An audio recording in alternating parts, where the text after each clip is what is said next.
The teachers YouTube channel.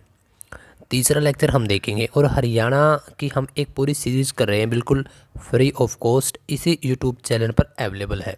तो आप उसको देखते हैं। तीसरा आज का लेक्चर रहेगा। आज हम देखेंगे हरियाणा की भौगोलिक नज़र से हरियाणा को।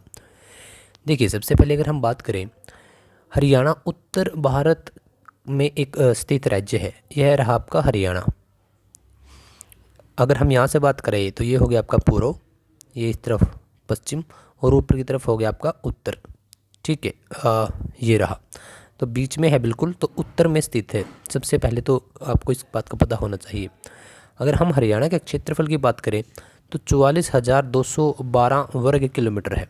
ध्यान रखिएगा, यह मोस्ट इंपॉर्टेंट क्वेश्चन है और यह बहुत बार रिपीट भी हो चुका है। और अगर पूरे देश की बात करें तो पूरे देश का यह लगभग 1.34% है।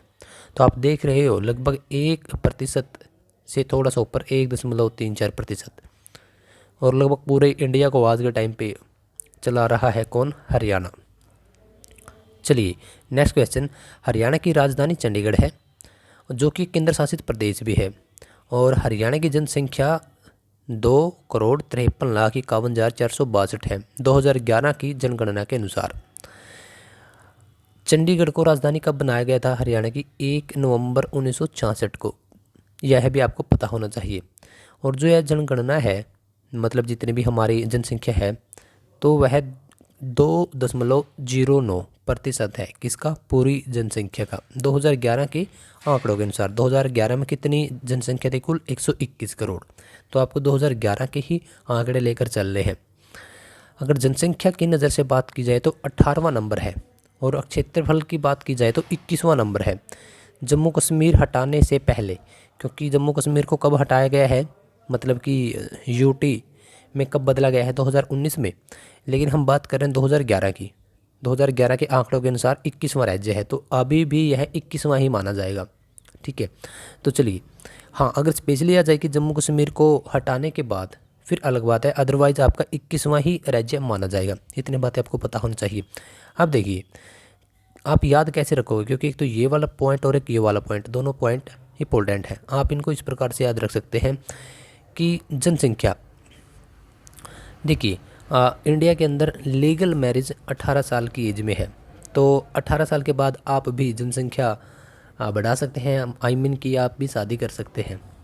ठीक है, 18वां नंबर। अब बात करते हैं प्रॉपर्टी यानी क्षेत्रफल की। तो 21 साल में जो लड़का होता है, जब 21 साल का लड़का हो जाता है, तभी उसको बहुत सारे अधिकार प्राप्त होते हैं। ये आज के टाइम की रियलिटी है। ठीक है, तो यानी जैसे प्रॉपर्टी का अधिकार, जर्नल उसके लिए ट्रिक के लिए बोल रहा हूँ ताकि आप याद कर पाओ। तो क्षेत्रफल को आप जोड़िए प्रॉपर्टी से, और उसको जोड़िए आप लड़के से 18 साल 21 साल, और जनसंख्या को आप जोड़िए लेडीज से, क्योंकि दुनिया की जो जनसंख्या है वो अगर स्टार्टिंग करें तो वो कहाँ से चली होगी? एक ही लेडीज से चली होगी। तो आपको लेडीज से याद कर लेना है 18वां, और लड़के से याद कर लेना है 21वां। ठीक है, चलिए, क्योंकि यह एक सीरीज़ है जो कि बिल्कुल फ्री ऑफ कॉस्ट चला रहे हैं हम, और लेक्चर नंबर 3 है, तो पहले 2 लेक्चर को भी आप देख लीजिएगा। अब बात करते हैं हरियाणा के आसपास के जो राज्य हैं वह कितने हैं। एक बार मैं आपको इस मैप में भी दिखा देता हूँ। यहाँ पर जो ये रेड कलर में है, ये है आपका हरियाणा, ये वाला। अगर इसके बात करें, यहाँ पर 1 पंजाब, 2 हिमाचल, 3 उत्तराखंड, 4 यूपी, और 5 राजस्थान। तो 5 राज्य लगते हैं किसके? हरियाणा के। अगर हम इस तरफ की बात करें तो यह है दिल्ली, और ऊपर की बात करें तो यह है चंडीगढ़। तो 2 यूटी भी लगती है। तो एक बार आपको दिखा भी देता हूँ। देखिए, कितने राज्य लगते हैं? पंजाब, हिमाचल, उत्तराखंड, उत्तर प्रदेश और राजस्थान। तो 5 क्या लगते हैं? राज्य। तो 5 राज्य लगते हैं। एक बार मैं आपको दोबारा से दिखा देता हूँ। यहाँ पर सबसे ऊपर है पंजाब, फिर हिमाचल, फिर उत्तराखंड, और फिर आपका यूपी, और फिर राजस्थान। इस प्रकार से 5 राज्य लग जाते हैं। अब बात करते हैं केंद्र शासित प्रदेश। मैंने आपको मैप में दिखाई दिया, 2 ही केंद्र शासित प्रदेश लगते हैं, दिल्ली और चंडीगढ़। चंडीगढ़ हमारी राजधानी भी है। अगर सबसे ज़्यादा लंबी सीमा किस राज्य के साथ बनाता है हरियाणा, उसके ऊपर बात की जाए तो वह है आपका राजस्थान। लगभग 1262 किलोमीटर बनाता है। किलोमीटर। सबसे ज़्यादा लंबी सीमा बनाते हैं राजस्थान के साथ, और यह क्वेश्चन पूछा गया है। अगर सबसे कम की बात कर ले तो यहाँ पर ये उत्तराखंड है, उत्तराखंड, ठीक है। थोड़ा स्पेलिंग को आप एरर में देख लीजिएगा। तो सिर्फ जस्ट 11 किलोमीटर की बाउंड्री बनाता है, किसके साथ? उत्तराखंड के साथ। और उत्तराखंड का सिर्फ देहरादून ही हरियाणा को टच करता है। इतनी बातें भी आपको पता होनी चाहिए। खैर उसके ऊपर भी अभी हम आएंगे।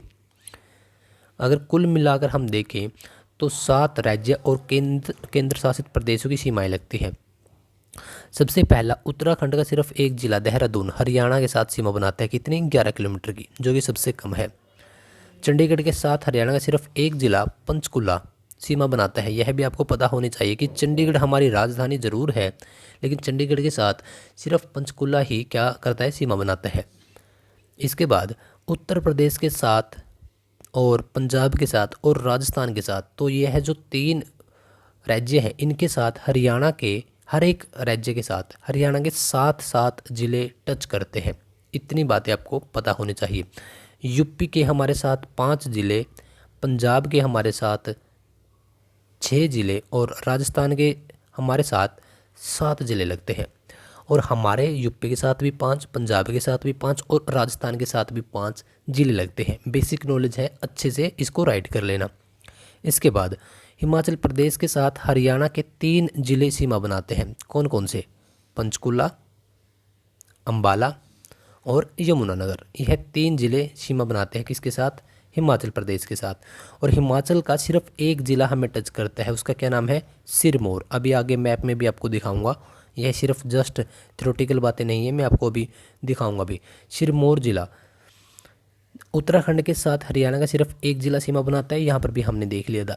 दिल्ली को हरियाणा ने 3 तरफ से घेर रखा है, पूर्व दिशा को छोड़कर। इसका क्या मतलब है? यह भी एक बार आपको चेक करवा देता हूँ। देखिए, यह है आपकी दिल्ली, जहाँ पर मैंने रेड क्रॉस किया है। अब इसको आप देखिए कि दिल्ली को 3 तरफ से घेर रखा है। पहला सोनीपत, दूसरी तरफ से रोहतक, झज्जर और गुरुगांव। तो आपके जो ये रोहतक की सीमा नहीं लगती, फरीदाबाद। दोबारा बता देता हूँ क्योंकि छोटी छोटी बातें हैं। सोनीपत, झज्जर, गुरुग्राम और फरीदाबाद।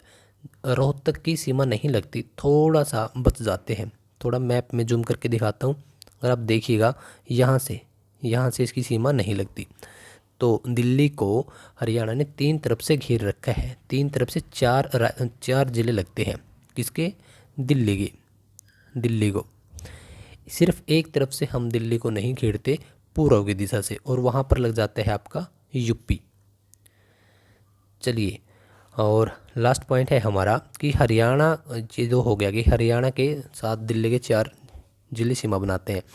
हिमाचल प्रदेश का सिर्फ एक सिरमौर जिला हरियाणा को टच करता है। कौन सा जिला? सिरमौर जिला, सिर्फ एक ही जिला, और उसको हरियाणा ने 3 तरफ से घेर रखा है। तीनों तरफ से हरियाणा है उसके, किसके? हिमाचल प्रदेश के सिरमौर जिला के। अब बात करते हैं हम दिल्ली एनसीआर। पहले तो आप यह देखिए कि बहुत बार अभी आया है कि दिल्ली एनसीआर का क्या मतलब है। देखिए, दिल्ली हमारी भारत देश की राजधानी है, तो दिल्ली एनसीआर का मतलब है नेशनल कैपिटल रीजन। इसको अगर हम हिंदी में बोलें तो इसका मतलब है कि राष्ट्रीय राजधानी क्षेत्र, यानी कि यह दिल्ली का एक पूरा बड़ा क्षेत्र है। तो उसी के अंदर बहुत सारी चीज़ें शामिल हैं, जिसके ऊपर अभी हम बिल्कुल गहराई से चर्चा करें। क्या क्या चीज़ें हैं? देखिए, सबसे पहले दिल्ली एनसीआर में 3 राज्य शामिल हैं, मतलब 3 राज्यों की सीमाएं लगते हैं, उत्तर प्रदेश और राजस्थान और हरियाणा। हरियाणा के 14 जिले दिल्ली एनसीआर के अंदर आते हैं, यूपी के 8 जिले और राजस्थान के 2 जिले, कुल मिलाकर 24 जिले दिल्ली एनसीआर के अंदर आते हैं। लेकिन दिल्ली एनसीआर में सबसे ज़्यादा क्षेत्र हरियाणा का शामिल है। हरियाणा का लगभग 57% हिस्सा दिल्ली एनसीआर के अंदर शामिल है। हरियाणा के कितने जिले? 14 जिले, लेकिन हरियाणा में जिले कितने हैं? 22। तो इसका मतलब 8 जिले दिल्ली एनसीआर के अंदर शामिल नहीं है। जब हम धरती से चंद्रमा को देखते हैं तब भी 57% चंद्रमा ही हमें दिखाई देता है, और जब फुल मून होता है यानी पूर्णिमा, तब हम यह सोचते हैं कि हमें आज पूरा चांद दिखाई दे रहा है। तो 57 से आप रिलेट कर लीजिएगा कि हरियाणा में भी हरियाणा का क्षेत्र कितना? 57% दिल्ली एनसीआर के अंदर, और 57% ही हमें यहाँ से चंद्रमा दिखाई देता है। थोड़ा एनसीआर के बारे में पढ़ लेते हैं। दिल्ली को राष्ट्रीय राजधानी क्षेत्र में शामिल करने का फैसला 1985 में किया गया था। एक पॉइंट यहाँ से क्लियर हो गया। एनसीआर का गठन दिल्ली और आसपास के कुछ राज्यों के जिलों को मिलाकर किया गया था। दिल्ली को राष्ट्रीय राजधानी क्षेत्र घोषित करने के लिए साल 1991 में एक संविधान हुआ, 69वां संविधान संशोधन, 69th। तो यह 2 पॉइंट है जो कि आपको ध्यान रखने की। पहले 1985 में एक बार फैसला लिया गया, लेकिन 1991 में इसको एनसीआर घोषित कर दिया गया, एनसीआर क्षेत्र घोषित कर दिया गया। ठीक है। हरियाणा के 22 में से 14 जिले शामिल हैं, पर 8 जिले शामिल नहीं हैं। इतनी भी बातें आपको पता होनी चाहिए। यह था हमारा दिल्ली की तरफ का कुछ जो इम्पोर्टेंट थिंग्स थी। अब बात करते हैं हम हरियाणा के अंदर कुछ पहाड़ियाँ भी हैं, जैसे कि शैवालिक की पहाड़ी, अरावली पहाड़ी, मेवात की पहाड़ी, तोशाम की पहाड़ी। तो सबसे पहले हम बात करेंगे शैवालिक की पहाड़ी की।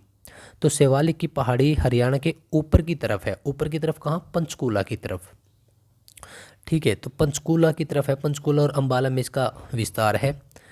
और हरियाणा में शिवालिक की ये जो पहाड़ियाँ हैं, उनमें अगर सबसे ऊंची चोटी की बात की जाए तो वो आपकी मोरनी हिल्स में है। मोरनी हिल्स यानी जो मोरनी की पहाड़ी है उसमें, और उसका सबसे ऊंची चोटी का क्या नाम है? क्रो। ध्यान दीजिएगा, क्रो। ठीक है। और 1514 मीटर इसकी ऊंचाई है। कभी कभी आपके सामने 1500 भी आ जाएगा तो वो भी आपका ठीक माना जाएगा, लेकिन अगर 2 ऑप्शन है 1500 और 1514, तब हम 1514 के साथ जाएंगे। यहाँ से तारपीन का तेल प्राप्त होता है। कहाँ से? जो शिवालिक की पहाड़ियाँ हैं, यहाँ पे जो पेड़ हैं वहाँ से तारपीन का तेल प्राप्त होता है। ठीक है, मतलब पेड़ का मतलब यह है कि यहाँ पर डिफरेंट टाइप के पेड़ से। ठीक है, और तारपीन का तेल कहाँ से प्राप्त होता है? शिवालिक की पहाड़ियों से प्राप्त होता है। अब थोड़ा सा मैं आपको दिखा भी दूँ कि अरावली की पहाड़ियाँ एक्चुअल में है कहाँ पर। तो ध्यान दीजिएगा, यहाँ पर है आपकी अरावली की पहाड़ियाँ, यहाँ पर, यहाँ से ऐसे यहाँ पर भी है, थोड़ी जी अंबाला के अंदर भी है ये। चलिए अब बात करते हैं हम अरावली रेंज। अरावली रेंज की अगर हम बात करें तो वह है आपकी यहाँ पर, जो आपको महेंद्रगढ़, रेवाड़ी, गुरुग्राम, मेवात, यहाँ पर है क्या है आपकी? अरावली की पहाड़ियाँ। क्योंकि यह है मुख्य रूप से राजस्थान में है, तो राजस्थान के साथ हमारे यही डिस्ट्रिक्ट टच करते हैं। इसके छोटा से 2 पॉइंट है कि यह दक्षिण हरियाणा के ज़िलों में फैली है, नंबर 1 बात। दूसरी कि अगर अरावली की बात कर ले कि ढोसी की सबसे ऊंची चोटी कौन सी है, तो ढोसी की पहाड़ी है, जो कि कहाँ पर है? महेंद्रगढ़ में है। 642 या फिर 652 मीटर है। 642 भी कई बार दे देते हैं और 652 भी, तो दोनों ऑप्शन आपके सही रहेंगे। मेवात की पहाड़ियाँ खाली मेवात में फैली हैं, लेकिन सबसे ज़्यादा अरावली श्रृंखला मेवात में जहाँ पर है उसको हम मेवात की पहाड़ियाँ बोलते हैं। तो शाम की पहाड़ियाँ, तो शाम कहाँ पर है? भिवानी के अंदर है। तो डोडम करके है, तो वहाँ पर है तो शाम की पहाड़ियाँ। और तो शाम कहाँ पर है? भिवानी के अंदर है। तो छोटी छोटी बातें आपको पता होनी चाहिए। अच्छा, एक बात और कि बहुत सारे कैंडिडेट यही बोलते हैं कि सर हम अरावली और शिवालिक में कंफ्यूज होते हैं कि कौन सा किस तरफ है। देखिए, सबसे पहले कौन सा स्टार्ट होता है? अरावली, है ना? अरावली। तो अरावली का आपको जस्ट ऐसे याद करना है कि अरावली आ से स्टार्ट है, तो ऊपर की तरफ अगर हम जाएं तो पंचकुला स्टार्ट है, लेकिन इस बार उल्टा सिस्टम कर दिया गया है। तो अरावली रेंज आपकी नीचे है, अरावली। और अगर अरावली रेंज ऊपर है तो बचा दूसरा कौन सा? शिवालिक रेंज। तो शिवालिक रेंज आपकी कहाँ हो गई? ऊपर हो गई। चलिए, आई थिंक हाँ इतनी ही वीडियो थी। तो आज की इस नंबर 3 लेक्चर में हमने क्या क्या किया है, ध्यान दीजिएगा। हमने देखा है सबसे पहले कि हरियाणा की भौगोलिक स्थिति। भौगोलिक स्थिति का मतलब क्या है? लगता है इसमें एक पॉइंट और छूट गया कि जो अक्षांश है और जो देशांतर है उन पर हरियाणा की लोकेशन क्या है। तो ध्यान दीजिएगा, अक्षांश पर हरियाणा की लोकेशन है 27 डिग्री 39 चैनल से 30 डिग्री 55 चैनल, जो आपके अक्षांश हैं। और देशांतर की बात करें तो देशांतर की अगर हम बात करें तो देशांतर है हमारा 74 डिग्री 27 चैनल से 77 डिग्री 36 चैनल। अच्छा, एक बात और कि अगर यह पूछ ले जाए यह कौन से गोलार्ध में, देखिए हमारी पृथ्वी है ये, ठीक है, अगर हम अक्षांश की, क्योंकि अक्षांश ऐसी लेटी हुई रेखाएं होती हैं, अगर अक्षांश की बात करें तो वह आपका रहेगा उत्तरी। तो उत्तरी गोलार्ध में हम हैं, इंडिया उत्तरी गोलार्ध में, तो ऑब्वियसली की बात है कि हरियाणा भी उसी में रहेगा। तो उत्तरी जो बताया है मैंने उत्तरी, ठीक है, उत्तरी गोलार्ध में है, यानी उत्तरी अक्षांशों के बारे में हम बात कर रहे हैं। अगर हम देशांतर की बात करें तो देशांतर हमारा रहेगा पूर्वी, क्योंकि हम पूर्व की तरफ से हैं, है ना। तो पूर्व में रहेगा हमारा क्या, 74, 27 से 77, 36। तो यह है हमारी भौगोलिक स्थिति, ठीक है। चलिए, और हमारा उत्तरी में क्या रहेगा, 27, 39 से 30, 55, ठीक है। तो आज की इस वीडियो में हमने बिल्कुल अच्छे तरीके से वीडियो नंबर 3 में हरियाणा की भौगोलिक स्थिति को कवर किया है। तो बता दूं कि यह पूरी एक सीरीज चल रही है द टीचर्स यूट्यूब चैनल पर, जिसकी आज लेक्चर नंबर 3 आया है बिल्कुल फ्री में। पहले हमने देखा कि हरियाणा का गठन, दूसरे में हरियाणा के ज़िले, और तीसरे में जो हरियाणा की भौगोलिक स्थिति है, एनसीआर क्या है, दिल्ली को कितने ज़िले करते हैं, कौन सा राज्य किसके साथ क्या सीमा बनाता है। अच्छा चलिए, एक पॉइंट और मिस हो गया, वो और मैं आपको बता देता हूँ। अगर आप हरियाणा के मैप को देखेंगे तो हरियाणा का मैप में आप रोहतक को देखिए, रोहतक, और यहाँ पर है आपका चरखी दादरी, यहाँ पर है आपका चरखी दादरी, इस मैप में नहीं दिया तो चरखी दादरी। तो दो ऐसे ज़िले हैं हमारे जो कि किसी के साथ कोई भी सीमा नहीं बनाते, यानी कि दूसरे राज्यों के साथ कोई भी सीमा नहीं बनाते। पहले था सिर्फ रोहतक, लेकिन अब क्या हो चुका है, एक आपका चरखी दादरी भी। तो दो ऐसे ज़िले हैं, और जो बिल्कुल सेंटर में है, देखिए यहाँ पर सेंटर में कौन है, जींद, तो इसको हार्ट ऑफ हरियाणा भी बोला जाता है। तो चलिए, अगर आपको वीडियो पसंद आई है सो प्लीज़ वीडियो को लाइक कीजिएगा, और जस्ट वन शेयर सिर्फ उस इंसान तक जो पढ़ना चाहता है और एक अच्छी जगह से पढ़ना चाहते हैं। तो आप जिस भी एग्ज़ाम की तैयारी करें, आपको बहुत बहुत सारी शुभकामनाएं। द टीचर्स आपके साथ हमेशा है, पढ़ते रहिए, हर एक दिन अच्छे तरीके से पढ़िए। हो सकता है कि कभी कभार लाइफ में लगता हो कि अच्छा नहीं हो रहा, लेकिन फिर भी पढ़िए, कम हो सके लेकिन थोड़ा स्टडी के टच में रहिए, क्योंकि पढ़ाई ही एक ऐसी चीज़ है जो आपकी पूरी लाइफ को बदल सकती है। तो चलिए, मिलते हैं अगली वीडियो में।